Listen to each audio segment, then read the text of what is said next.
Everyone, welcome to chemistry आश्रम।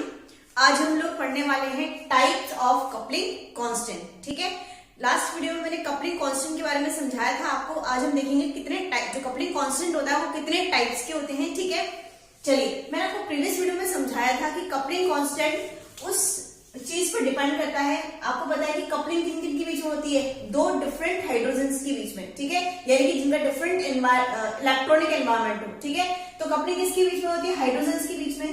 तो ये हाइड्रोजन्स जो हैं वो कितने कोवेलेंट बॉन्ड से सेपरेटेड हैं, उस चीज के आधार पर हम कपलिंग कांस्टेंट के टाइप्स को डिसाइड करते हैं। ठीक है, जैसे देखिए, जैसे मान लीजिए ये मैंने एग्जांपल दिया और मान लीजिए दोनों हाइड्रोजन डिफरेंट टाइप के ए और बी। क्लियर, अगर ये दोनों हाइड्रोजन आपस में कपलिंग करते हैं तो देखिए आप लोग, ये दोनों हाइड्रोजन कितने बॉन्ड से सेपरेटेड हैं, 1 and 2, यानी कि इन दोनों हाइड्रोजन के बीच में कितने बॉन्ड हैं, 2 कोवेलेंट बॉन्ड हैं। ठीक है, तो इस अकॉर्डिंग कपलिंग कांस्टेंट को डिसाइड किया गया है। यानी कि मैं कह सकती हूँ कि जो कपलिंग कांस्टेंट है वो उस कोवेलेंट नंबर पर डिपेंड करता है जिन कोवेलेंट बॉन्ड से दोनों जो न्यूक्लियाई है वो सेपरेटेड है। ठीक है, तो इस बेसिस पर कपलिंग कांस्टेंट को 3 पार्ट्स के अंदर डिवाइड किया गया है। Geminal coupling constant, geminal coupling constant, vicinal coupling constant. पहले जेमिनल कपलिंग कांस्टेंट, अगेन है vicinal coupling constant, vicinal coupling constant, and again है long range coupling constant, long range coupling constant. Clear, ठीक है, इन दोनों को हम शॉर्ट रेंज भी बोल सकते हैं, short range coupling constant.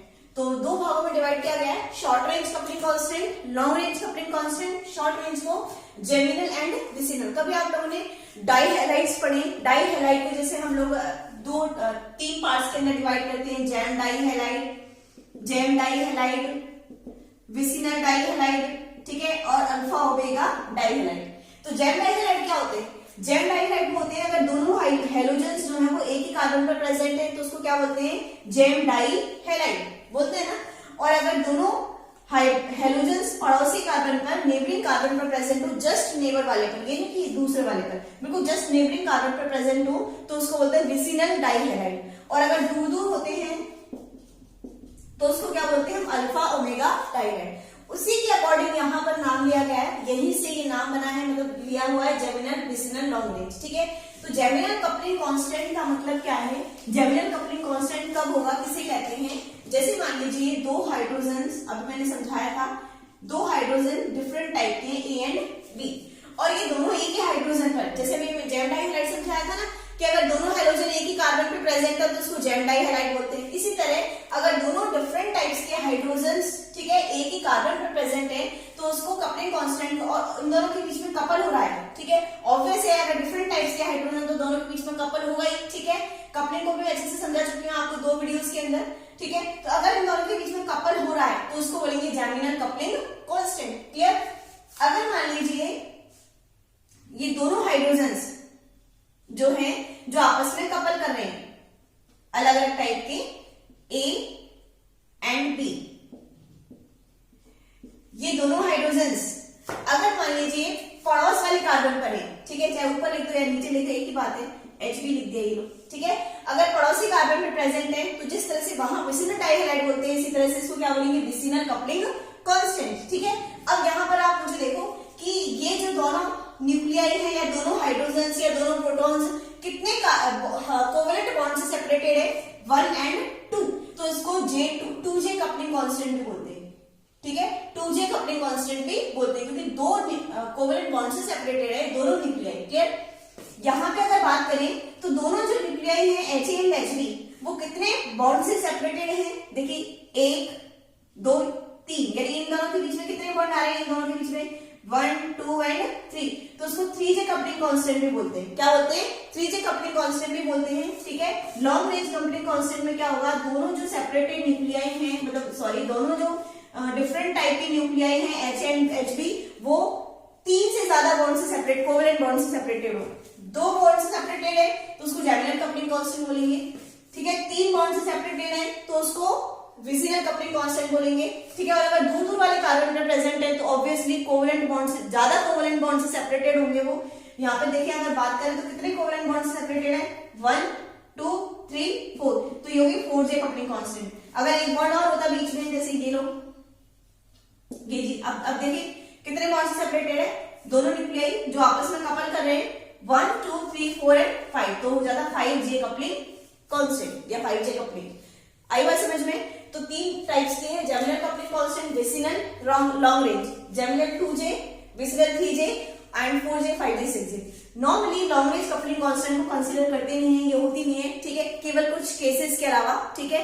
Long range coupling constant हमारी पॉसिबल नहीं, क्योंकि बहुत दूर दूर है न्यूक्लियाई, जो दोनों जो कपल करने वाले न्यूक्लियाई आपस में बहुत दूर है। जैसे ऑब्वियस है, अगर केमिस्ट्री को देखो आप डेली लाइफ से जोड़ो, जैसे मान लीजिए मैं बालकनी में खड़ी हूँ, ठीक है, तो मेरी जो बातचीत है वो सामने वाली बालकनी से जितनी अच्छे से होगी, ठीक है, सामने वाली बालकनी में जो खड़ा है उससे जितने अच्छे से मेरी बातचीत होगी, पास वाले से नहीं हो पाएगी क्योंकि वो दूर रहेगा, ठीक है, तो इतनी इंटरेक्शन नहीं होगी। मेरी सामने वाली जो लेडी है, जो सामने वाले जो भी पर्सन है, मेरी उससे इंटरेक्शन बहुत अच्छे से हो जाएगी, क्योंकि जस्ट सामने ही है वो, लेकिन थोड़ा दूर होगा तो इंटरेक्शन करने में प्रॉब्लम आएगी। तो इसी वजह से जो जेमिनल कपलिंग कांस्टेंट है बिल्कुल फेस टू फेस हो रही है, आमने सामने, ठीक है। जेमिनल कपलिंग कांस्टेंट जो है बहुत ही स्ट्रांग होती है, मतलब जेमिनल कपलिंग बहुत स्ट्रांग होती है, जबकि विसिनल थोड़ी सी कम स्ट्रांग होती है। और लॉन्ग रेंज कपलिंग कांस्टेंट को मानते ही नहीं कि लॉन्ग रेंज कपलिंग होती है, केवल कुछ केसेस के अलावा, ठीक है। तो जो मोस्ट कह सकते हैं मोस्ट स्ट्रॉन्ग कपलिंग कौन सी है? Geminal coupling constant. ये बहुत ही स्ट्रॉन्ग होती है और ज्यादातर पाई जाती है ये, ठीक है। तो अभी हम लोग, मैंने आपको समझा दिया जेमिनल, विसिनल, लॉन्ग रेंज। अभी हम लोग जेमिनल कपलिंग कांस्टेंट को डिटेल के अंदर पढ़ेंगे, vicinal, long range next video के अंदर। इसमें मैं आपको बताऊंगी कि जेमिनल कपलिंग कांस्टेंट क्या है और कौन कौन से फैक्टर्स इसको अफेक्ट करते हैं, और जो क्वेश्चन भी समझाऊंगी जो एग्जाम्पल से आपके और प्रीवियस ईयर में पूछे हुए क्वेश्चन आए हुए हैं। बाकी vicinal, long range next video के अंदर, इसमें कार्प्लस इक्वेशन भी समझाऊंगी आपको next video vicinal coupling constant में। अभी हम लोग जेमिनल कपलिंग कांस्टेंट को डिटेल के अंदर देखेंगे। जेमिनल कपलिंग कांस्टेंट को क्या बोलेंगे? जेजेम, या दो बॉन्ड से सेपरेटेड था इसलिए 2j कपलिंग कांस्टेंट भी इसको बोलते हैं, 2j कपलिंग भी बोल सकते हैं। एग्जाम्पल अगर मैं आपको समझे, दो हाइड्रोजन है, दो न्यूक्लियाई हैं, वो दो अलग अलग टाइप के हैं, और वो दो अलग अलग टाइप के कब होंगे? जब उनका केमिकल एनवायरमेंट डिफरेंट होगा।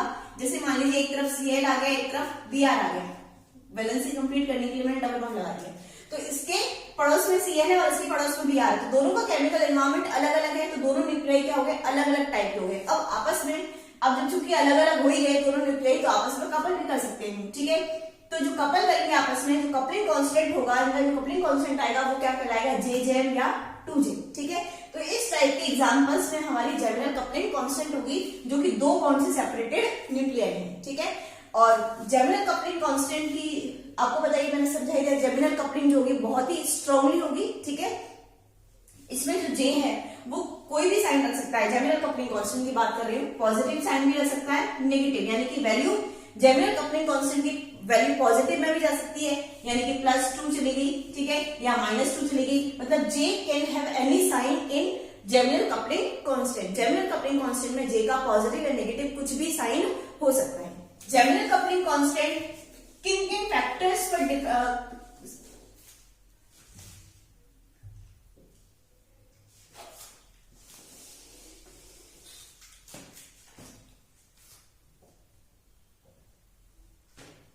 जेमिनल कपलिंग कांस्टेंट किन किन फैक्टर्स पे डिपेंड करती है?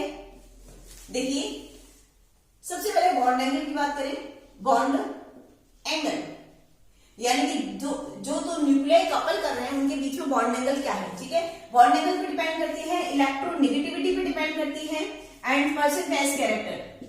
कैसे कैसे करेगी हम एग्जांपल्स के थ्रू समझेंगे, पर इतना याद रखो आपको परसेंटेज कैरेक्टर निकालना आना चाहिए, ठीक है। अगर नहीं आता तो मैंने आपको जीओसी के मेरे वीडियोस में परसेंटेज कैरेक्टर पूरा डिटेल के अंदर समझा रखा है कि परसेंटेज कैरेक्टर क्या होता है और कैसे पता करते हैं, ठीक है।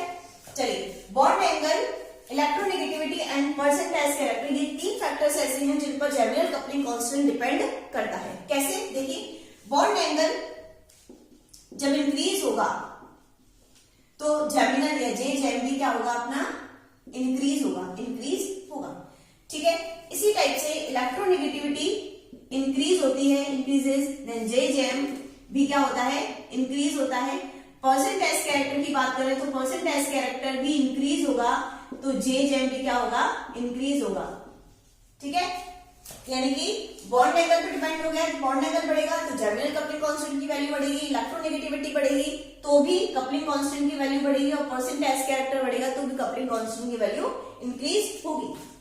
देखिए मैं ग्राफ प्लॉट कर रही हूं, ये किस किस के बीच में प्लॉट कर रही हूँ, bond angle and germinal coupling constant के बीच में एक ग्राफ प्लॉट किया, ठीक है। तो ग्राफ किस किस की, जैसे हाँ 0 डिग्री है यहाँ पर, यहाँ 100 डिग्री बॉन्ड एंगल लिया मैंने, यहाँ 109 डिग्री बॉन्ड एंगल लिया, 125 डिग्री बॉन्ड एंगल लिया, 3 बॉन्ड एंगल लिए, 100 109, इसको ठीक से लिखती हूँ एक मिनट, 100 109 एंड 125, 100 100 109 एंड 125 डिग्री, 3 मैंने बॉन्ड एंगल लिए हैं, ये बॉन्ड एंगल है, ठीक है। और यहाँ पे मैं जर्मिनल कपलिंग कांस्टेंट की वैल्यू लिखूंगी, ठीक है। तो ग्राफ इस तरह से आपने देखा होगा बुक में, कुछ इस तरह से रहता है, ठीक है। तो देखिए जब 100 डिग्री बॉन्ड एंगल होता है, ठीक है, तो जर्मिनल कपलिंग कांस्टेंट की वैल्यू होती है -20। मैंने आपको समझाया था कि जर्मिनल कपलिंग कांस्टेंट की वैल्यू पॉजिटिव भी जा सकती है और नेगेटिव भी जा सकती है, पॉजिटिव में भी हो सकती है, नेगेटिव में भी हो सकती है। तो मैंने नेगेटिव में लिया -25।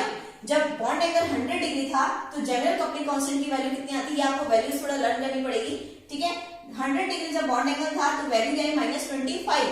जब बॉन्ड एंगल को थोड़ा सा इंक्रीज किया, 109 कर दिया, तो मेरी जर्मिनल कपलिंग कांस्टेंट की वैल्यू थोड़ी सी और बढ़ गई, सॉरी 0 यहां मत लिखो, इसको ये 0 है, ठीक है ना। तो जब मैंने 109 डिग्री बॉन्ड एंगल किया तो मेरा जो कपलिंग कांस्टेंट है वो -12.5 तक चला गया, यानी इंक्रीज हो गया। पहले -25 था, अब -12.5 है, ठीक है। यानी कि बॉन्ड एंगल बढ़ाया तो वैल्यू क्या होगी, इंक्रीज होगी। ऐसे में समझना ना, बॉन्ड वैल्यू घट गई, ये माइनस के अंदर वैल्यू है, -25 -12.5 माइनस के अंदर घटी है, इसका मतलब बढ़ी है ओवरऑल, ठीक है। तो जब मैंने बॉन्ड एंगल 100 डिग्री लिया तो मेरी जर्मिनल कपलिंग कांस्टेंट की वैल्यू -25 थी। जब बॉन्ड एंगल को 109 डिग्री तक पहुंचाया तो जर्मिनल कपलिंग कांस्टेंट की वैल्यू थोड़ी सी इंक्रीज हो गई, ठीक है, -12.5 तक आ गई। जैसे बॉन्ड एंगल को 125 डिग्री तक पहुंचाऊंगी और इंक्रीज करूंगी तो ये जो वैल्यू है वो क्या होगी, 0 तक पहुंच जाएगी, यानी और बढ़ जाएगी और इंक्रीज होगी, पॉजिटिव के अंदर आ गई, मतलब पॉजिटिव के अंदर नहीं पर 0 हो गई वैल्यू। और जैसे जैसे बॉन्ड एंगल को और बढ़ाती जाऊंगी वैल्यू क्या होगी, और 1 2 ऐसे पॉजिटिव के अंदर बढ़ती चली जाएगी, ठीक है।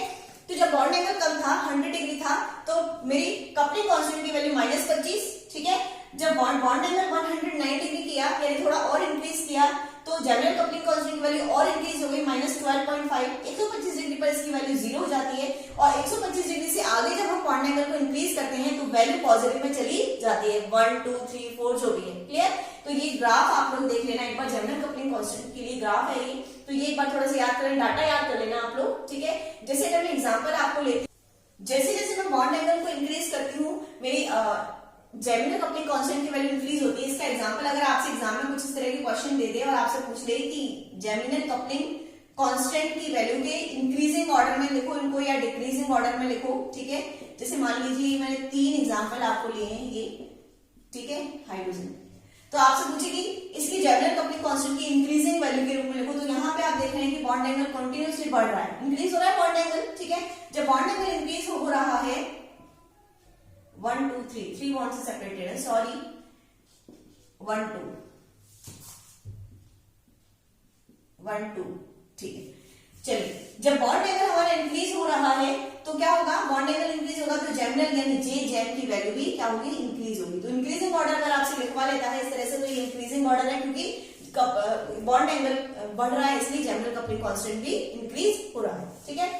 तो अगर देखते हैं कि अगर इलेक्ट्रोनेगेटिविटी इंक्रीज होती है तो जर्मिनल कपलिंग कांस्टेंट की वैल्यू भी हमारी इंक्रीज होती है। तो अगर आपसे एग्जाम में इस तरह के क्वेश्चन पूछ लेता है CH3H, ठीक है, CH3F CH3Cl, है ना, तो 1 2 एंड 3 कहें कि इनको जर्मिनल कपलिंग कांस्टेंट की वैल्यू के इंक्रीजिंग या डिक्रीजिंग ऑर्डर में लिखो, ठीक है। तो हम देख रहे हैं कि यहाँ इसकी H की इलेक्ट्रोनेगेटिविटी कम है, उसके बाद Cl की आती है, और सबसे ज्यादा इलेक्ट्रोनेगेटिविटी किसकी है, फ्लोरीन की। और जैसे जैसे इलेक्ट्रोनेगेटिविटी बढ़ती है जर्मिनल कपलिंग कांस्टेंट की वैल्यू भी बढ़ती है। सबसे कम इलेक्ट्रोनेगेटिविटी H की है तो कपलिंग कांस्टेंट की वैल्यू सबसे कम होगी। उसके बाद Cl की, तो CH3Cl and CH3F, coupling constant की वैल्यू इस ऑर्डर में आपकी इंक्रीज होगी, ठीक है, क्योंकि इलेक्ट्रोनेगेटिविटी इसी ऑर्डर में इंक्रीज हो रही है तो कपलिंग कांस्टेंट की वैल्यू भी इसी ऑर्डर में इंक्रीज होगी, ठीक है।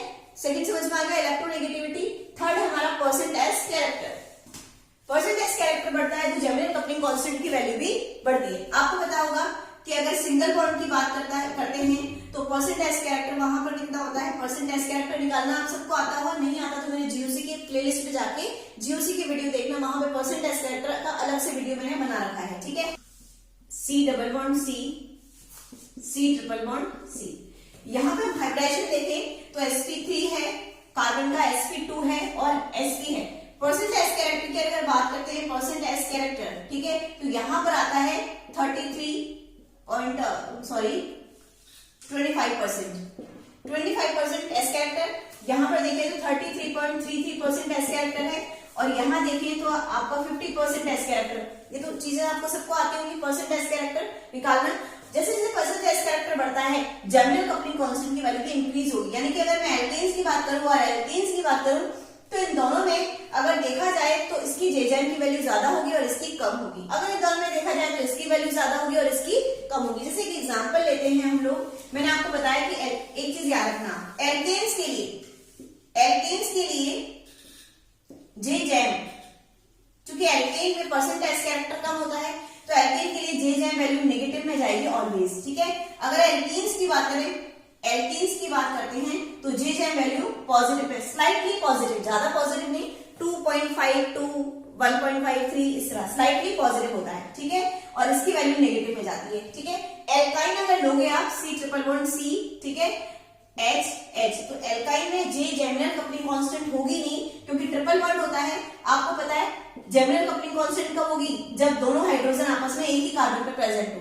जर्मेनियम कपलिंग कांस्टेंट कब होगी, जब दोनों हाइड्रोजन एक ही कार्बन पे प्रेजेंट हो, तब जर्मेनियम कपलिंग कांस्टेंट होती है। लेकिन अगर ट्रिपल बॉन्ड आ जाएगा तो 3 बॉन्ड तो पहले से ही है तो एक ही हाइड्रोजन ले पाएंगे हम, तो यहाँ पे दूसरा हाइड्रोजन होगा ही नहीं, तो कपलिंग कांस्टेंट जर्मेनियम वाली नहीं होगी। तो एल्काइन में जर्मेनियम कपलिंग कांस्टेंट होती नहीं है, एल्केन्स और एल्कीन्स में होती है। एल्केन के लिए जर्मेनियम कपलिंग कांस्टेंट की वैल्यू कम आती है और एल्कीन्स के लिए जर्मेनियम कपलिंग कांस्टेंट की वैल्यू ज्यादा, स्लाइटली पॉजिटिव में जाती है। तो एग्जांपल अगर हम लेते हैं की बात करूं मैं CH4 की बात कर लेते हैं, चलो ठीक है, या फिर इन दोनों को हटा दो इसमें से, ठीक है।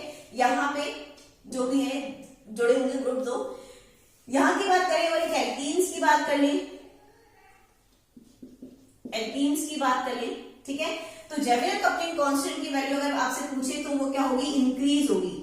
क्यों होगी इंक्रीज, क्योंकि परसेंट एस कैरेक्टर कम है, परसेंट एस कैरेक्टर ज्यादा है। अगर बात करते हैं वैल्यूज की, वैल्यू जो है -12.5 हर्ट्ज है, सीपीएस इसकी यूनिट होती है, आपको पता ही है, ठीक है, -12.5 हर्ट्ज और इसकी प्लस करके 2.5 है, जो भी है, ठीक है, देख लेना बुक से आप लोग वैल्यूज प्लस 2.5 हर्ट्ज के आसपास होगी, यानी स्लाइटली पॉजिटिव। और एल्केन्स की वैल्यू हमेशा नेगेटिव में जाती है और एल्कीन्स की जर्मेनियम कपलिंग कांस्टेंट की वैल्यू पॉजिटिव में आती है। तो आपको पता चल गया होगा कि कौन कौन से फैक्टर्स हैं जो कपलिंग कांस्टेंट पे अफेक्ट करते हैं। तो 3 वो फैक्टर्स हैं, आप लोग ध्यान रखना। इलेक्ट्रोनेगेटिविटी में एक चीज का आप याद रखना, एक चीज का मैं बताना भूल गई। इलेक्ट्रोनेगेटिविटी में आप लोग याद रखना कि जैसे मैंने आपको बताया CH3F, CH3Cl, तो मैंने बताया था कपलिंग कांस्टेंट की वैल्यू, इलेक्ट्रोनेगेटिविटी कम होगी तो कपलिंग कांस्टेंट की वैल्यू डिक्रीज होगी। तो इलेक्ट्रोनेगेटिविटी कम हो रही है तो जेजेम क्या होगा, डिक्रीज होगा।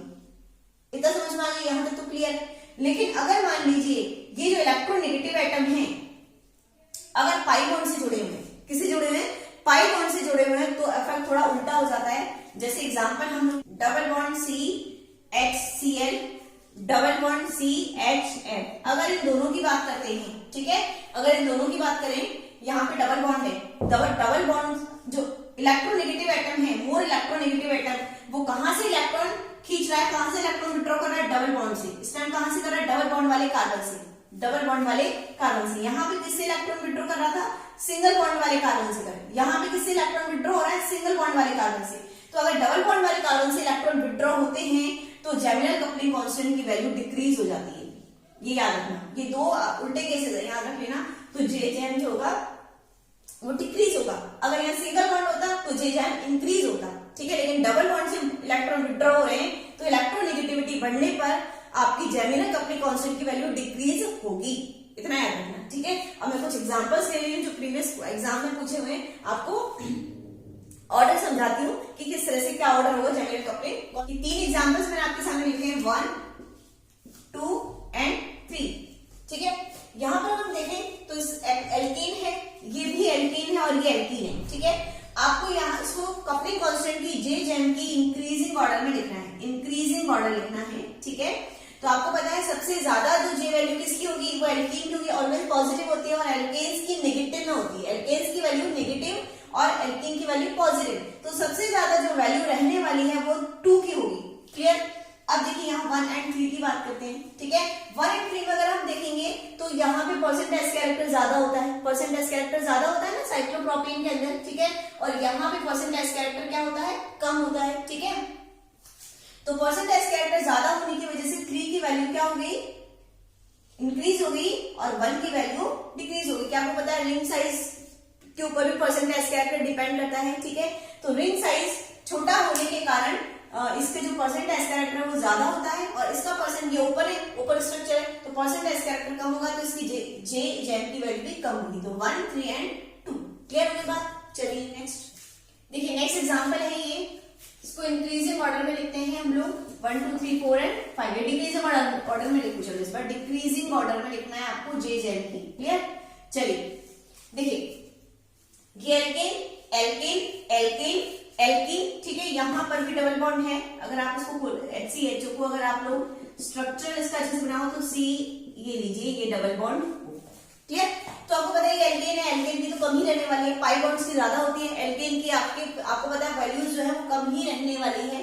ठीक है, एल्केन में भी अगर हम कंपेयर करें तो मोर इलेक्ट्रोनेगेटिविटी जैसे जैसे बढ़ेगी, ठीक है, इलेक्ट्रोनेगेटिविटी जैसे जैसे बढ़ेगी वैसे वैसे क्या होगा, हमारा जे जेम जो है इंक्रीज होगा।